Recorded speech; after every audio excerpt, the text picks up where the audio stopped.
Hey, Boo Bears, this is Bits of Banter with Antoinette, and we made it to 1K!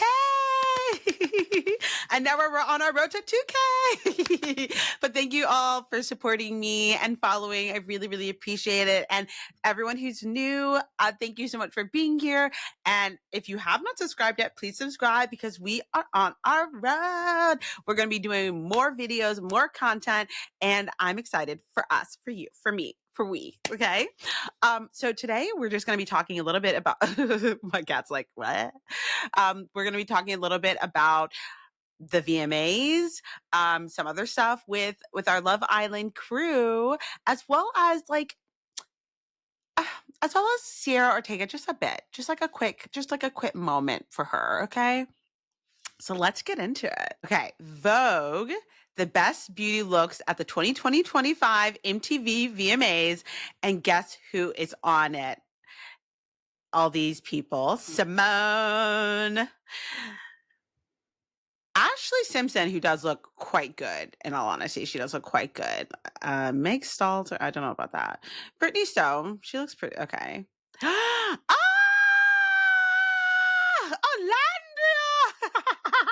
Olandria! Olandria! Literally, Olandria, which I'm just like, Clark it. Obviously, she was going to be on there. Obviously, like, are you blind? Are you blind? Because I'm not. Because I'm not blind. I mean, let's be real. She looked so unbelievably stunning. Stunning. So we knew that she was going to be. So then next. I mean, stunning. Look at this. Look at her. Living my dream one skyline at a time. Yes, you are. She looks so good. I mean, literally high fashion model. It is so, I don't think this is talked about enough how beautiful it is to be able to like support somebody because like, yes, will this be me? No, but I'm living for supporting her and wanting the best for her. And sometimes like sometimes it's like, it's nice to be a supporter, you know, sometimes it's nice to see that someone is absolutely beautiful, absolutely gorgeous, absolutely deserves the world and is getting it. And it's like, I feel like that's what's happening with Olandria. Oh my God, look at this. Whoever's her stylist is eating. Okay. Then we have Andy Cohen. Okay. This is our next topic. Andy Cohen decides to speak on the backlash he received from Huda when he was hosting the Love Island season 7 reunion. Some youngsters who maybe were unfamiliar with my work, who were very active online. Who's this asshole coming in here hot? And I was like, girl, A, have you seen, well, you clearly have not seen what I've been doing for 20 years.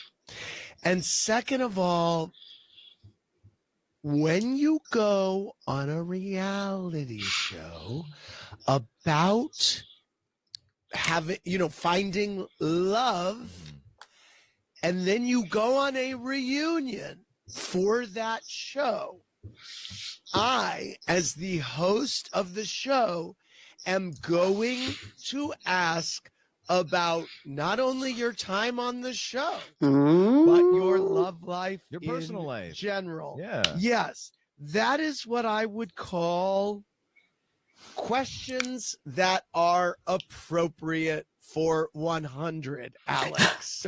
It was a joy. It was a joy hosting that show. I was really honored. That show was a huge hit. Yeah. And I was, by the way, really happy that Ariana let me do that with her. And I thought she and I had a great, she was able to speak to shit that she saw that happened in the villa. And I was kind of more representative of what the viewers were saying and thinking. And I thought that worked well. So I was really happy about it. Thank you. Oh my God. And a lot of people are saying in the comments, yeah, that was annoying in my opinion. That just shows that they're new and young viewers and have never seen a reunion with Andy or watched Vanderpump Rules or Housewives. He always does them. I love the reunions. His commentary is not scolding people. It's the best. Jen G is not ready for Andy. We love Andy. Thanks for holding them accountable. Andy is a reunion show top dog, the GOAT, the man, the myth, the legend. Yes. And I will say too that he is commenting also on Huda, like being like, oh my God, like what? Being like, oh, like pretty much being upset that he asked her questions about her relationship, which is like, that's exactly what I mean, like, have you never watched anything reality TV? Which is like, I don't believe it. I don't believe it. And also her stands being like, I can't believe he asked those questions. Like, of course she wasn't going to answer. No, that is what happens at these reunions. You aren't on a love show. And then if you find love after, they're going to, especially a few weeks after the show ended, they're going to ask you about it. They're going to ask you about it. And I do think he did a really great job. And if honestly, like the way that he handled her was like with kid gloves. The way he handled everybody was honestly with kid gloves. So I do, and you could tell that Ariana's questions was more of exactly what they saw, as well as Andy was doing more of the hard hitting, because I do think that they wanted to, especially with the amount of vitriol from certain stands, I think they were like, we need to have a separate person who has dealt with this before, who's like really, like this is their main job, and it is Andy's main job to not mince words, to hold people accountable. It's not about scolding. It's about being like, let's get to the meat of the matter. Do you know what I mean? Like a journalist might, will you say, maybe. So I'm glad that he addressed it. And he's like, these are appropriate questions, and they were appropriate questions. But you know, we already saw Huda wasn't having any of it. She's still, no matter what she does, she's still getting deals from it. And you know, she's fake AF. And sometimes I think in life, sometimes life isn't fair, and sometimes people who aren't good people still have great things happen to them, and that's just the way things are. And I just hope to the future that just you stay that way, let Olandria and the other Black women live their beautiful lives, and just I hope that Olandria and the rest of them just stay away from her. I hope anyone Black stays away from her, because she is dangerous, a dangerous girl. And so, but I can just see, honestly, I don't know. We'll see. My hope is that she just like goes off into oblivion, but I highly doubt that's going to happen. That's like not how it happens when someone is just, for some reason, she's just somebody that has a lot of luck. You know, but maybe luck runs out sometimes, who knows? And sometimes it doesn't. Next is, I wanted to talk about, oh my God, just a quick look at this. Okay, just a little moment there. Just a little moment there. Stop. Stop. Stop. Stop. Okay, one thing I did want to talk about was, I'm getting so distracted by all my Olandria content that I saved.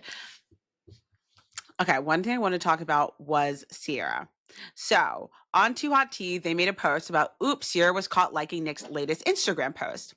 And she did like this post with him and Olandria walking. Then on her Finsta, she wrote, it's September, the show is over. I don't want that boy. Get a hobby, call a friend, turn my post notice off, stop being weird, seek help. Which I'm also like, why would you put that on your Finsta? Someone wrote, she's not wrong. The season is over. Let this woman live. She low-key's right. You're all going on her page, stalking her likes months after the show ended. Like, is not this parasocial? Although she blocked his sister's account, posted a shady Instagram story against him, but now liking his post. When you get caught lurking. Okay. This is how I feel about it. And this is what I'm writing. I'm like, can she not pine in peace? I asked this also on TikTok, and someone was like, she's not pining in peace. She's making public likes. Clark it. But I still will. I'm going to also still address that question to my YouTube audience. Can she not pine in peace? Because honestly, if it was me, I would be sad about the missed opportunities. I would be sad about the missed, possible, I would be sad if if I thought I was going to have all this great things with Nick, and then now he's doing all these amazing things with Olandria. Mind you, she was never going to be Olandria. Okay, nobody, I'm not confused over here. I hope you're not confused over here. She was never going to be Olandria. Do you know what I mean? They were never going to be Nicolandria. Do you know what I mean? That was never going to be. And so there's a part of this duo that they're blowing up because it's Nick and Olandria, because it's Olandria and Nick. Not if it was Cierra and Nick, it would be a completely different story. It would be completely different. It would not be what it is, you know? But I do think that there are certain things where she probably thinks too, like, and is missing and sad about, like, maybe that could be me. It couldn't have been you, but maybe it would have been something different. But I also feel like, yeah, if it was me, if I was Cierra, I would be sad. I would be sad. And I'm not talking about her racist slur, because honestly, I stand 10 toes down on the fact that if someone says a racist slur and you literally never want to support them again, never want to talk to them again, I wholeheartedly back you up on that. There's certain creators, there's certain people in my life that send the N-word, and literally I do not know. Sorry to that man, I do not know you. I literally forgot about you. I erased you from my mind. No support will be given for me ever again.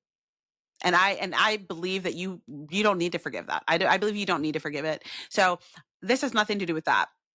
It's more about, like, this isn't about people who are deciding if they want to support her because of her or not. It's more about, like, do we need to keep talking or, like, reporting her moves, especially when it comes to Nick and Olandria? Because I feel like at this point they've been dating longer than he even knew Cierra. So I feel like reporting on her, like, on what she is doing in respect to Nick and Olandria, I feel like it's like she's like a non-factor. You know what I mean? Like, at this point, I was like, she's just, she was like some fling that Nick had in the past, and now she's some random influencer that said a slur word.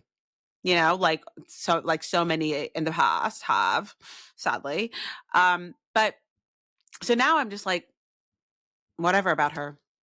I don't really feel like her. I do think sometimes she does these things because she does still, some of her relevancy is tied to Nick and Olandria. And I did feel like I got a couple comments like that on TikTok being like, well, she's doing this on purpose. She wants attention. And then we are giving her attention. And I was like, but that's exactly what I'm saying.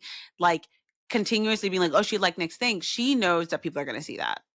Maybe don't like Nick's things. So maybe at a certain point, we need to stop talking about it, because, like, she's continuously trying, possibly, I don't know if it's completely conscious or subconscious, trying to stay tied to them. Yes, I get it, dude.